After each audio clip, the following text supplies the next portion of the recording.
Everyone, welcome back to Shubh store. And बहुत दिनों के बाद मैं वीडियो डाल रही हूँ। मेरे पास कोई स्क्रिप्ट नहीं होती कि मैं क्या बोलूँ नहीं बोलूँ। थोड़ा सा कॉन्शियस हो जाती हूँ कैमरा सामने आते ही कि किससे क्या बात करूँ। ना इतने व्यूज़ मिलते हैं कि आप लोगों के पास मेरी बातें अप्रोच हो पाए, but still I am hoping for the best and giving my best. जिस दिन मुझे रिकग्निशन मिलना होगा, ऑब्वियसली भगवान ने चाहा तो मिलेगा ही। सो मेन टॉपिक ये है आज कि मैं आप लोगों से ये डिस्कस करना चाहती हूँ ना कि कोई भी काम ना स्टार्ट करने से मतलब माइंड में स्टार्ट करना है ये ठानने तक डिफ़िकल्ट लगता है। जैसे कुछ भी आप चाहते हो, जैसे एक न्यूली मैरिड औरतें हैं जो अपने शहर को छोड़ के दूसरे शहर में शिफ्ट हो रही है, जो अभी भी शादी करके आई हैं या फिर जिनकी शादी होने वाली है या फिर जो भी है, उनके लिए सारी लाइफ चेंज होने वाली है गाइस। जो अपने बचपन से जो शहर में रही हैं उस शहर को छोड़ के किसी और शहर में 25-30 साल के बाद शिफ्ट करना खुद को और खुद को उस माहौल में ढालना is really really really gonna very difficult girl. So उन लोगों के लिए मैं बस इतना सजेस्ट करना चाहती हूँ कि आप लोग अगर चाहोगे कि अभी छोड़ देते हैं, करियर में गैप ले लेते हैं, 3-4 साल बाद सोचेंगे, so that's not gonna work. That's not how it works. Mostly starting के कुछ भी, कोई भी रिलेशनशिप हो या कोई भी काम हो, कोई भी चीज़ हो, स्टार्टिंग में बहुत बढ़िया लगता है, सब कुछ बढ़िया बढ़िया लगता है, but when it comes for financial crisis ना, it will break you guys. It will break you in every aspect. You will be start having arguments in everyday life. So this happens every time when I make video with him, but I don't have any objection. जब वो बड़ा होगा वो भी देखेगा कि how I handled everything. You know what? जब आपका बेबी हो जाता है, जो जिसके भी बच्चे होते हैं, तो that will be the most difficult phase of a woman's life, to leave their 6 months old or 1 year old at home and move for a job.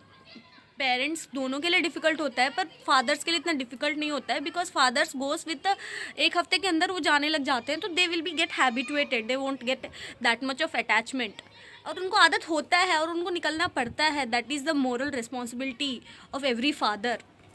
But women's के लिए ये बहुत डिफ़िकल्ट फेस होता है, but this is the bravest face, this is the bravest decision they have ever make. क्योंकि जब भी बच्चा बड़ा होगा ना, बच्चे को बच्चे की माँ की ममता से, प्यार से फ़र्क नहीं पड़ने वाला बॉस, कुछ नहीं। एक पॉइंट पे ना बच्चे को ये सब चीज़ें ना क्लस्ट्रोफोबिक फील होगा, या फिर मतलब ऐसा फील होगा कि ना हर बार पीछे पड़े रहती है यार, घर पे पड़े रहती है तो ऐसे करते रहती है, हमेशा चिक चिक करते रहती है। ये सारे वर्ड्स निकलेंगे, ग्रो अप, मतलब प्रैक्टिकली बोल रही हूँ, ये सारी चीज़ें निकलेंगी, ठीक है। और मतलब जो मम्मियों ने, जिन मम्मियों ने,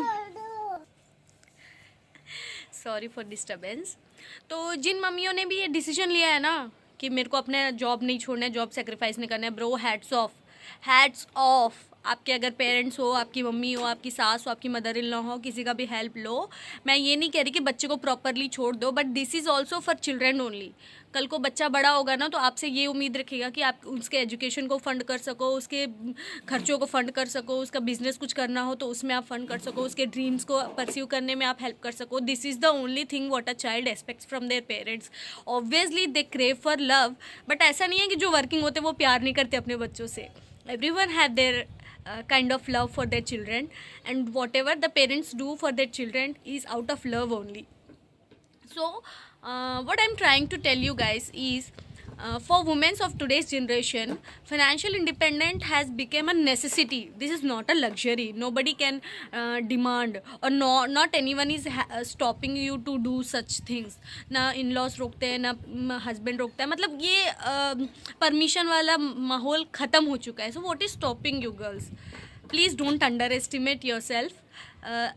Whether you are educated, whether you are graduated, whether you are PG 12th पास हो, जो भी हो, जितने भी पढ़े हो ना, just utilise your worth.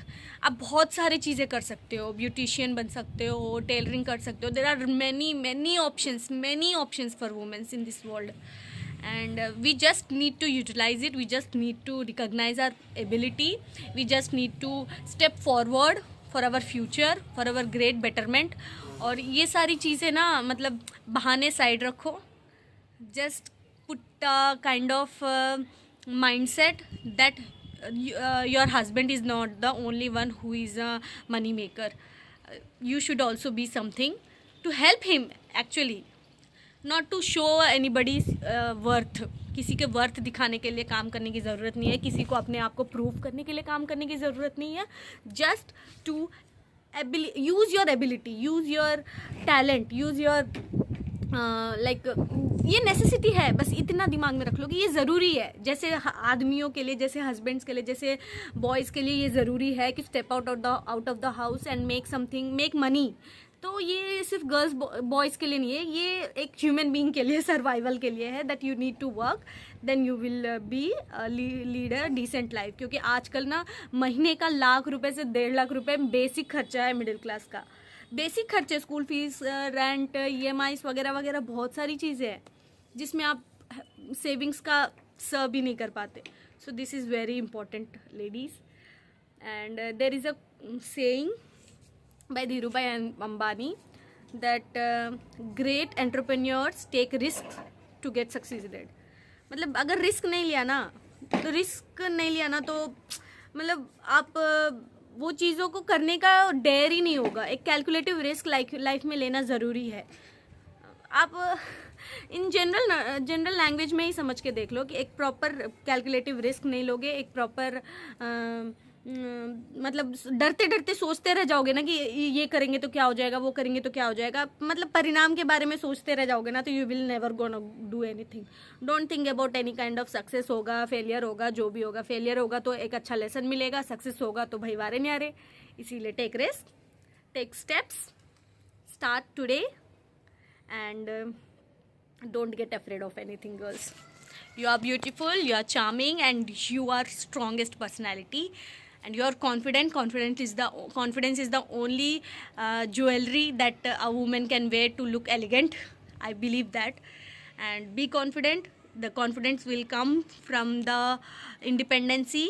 Independency का ये मतलब नहीं है कि भाई मेरे को तेरी ज़रूरत नहीं है। फिर every husband wife need each other, एक दूसरे की ज़रूरत हमेशा पड़ती है, फैमिली की ज़रूरत सबको पड़ती है।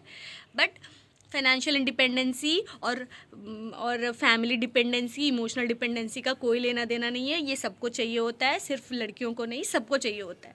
सो फाइनेंशियल इंडिपेंडेंसी को इमोशनल डिपेंडेंसी को जोड़ना बंद करें, ये एक ज़रूरत की चीज़ है। तो ये सारे मिथ्स क्लियर करें। Thank you so much. Keep liking, keep loving, love you.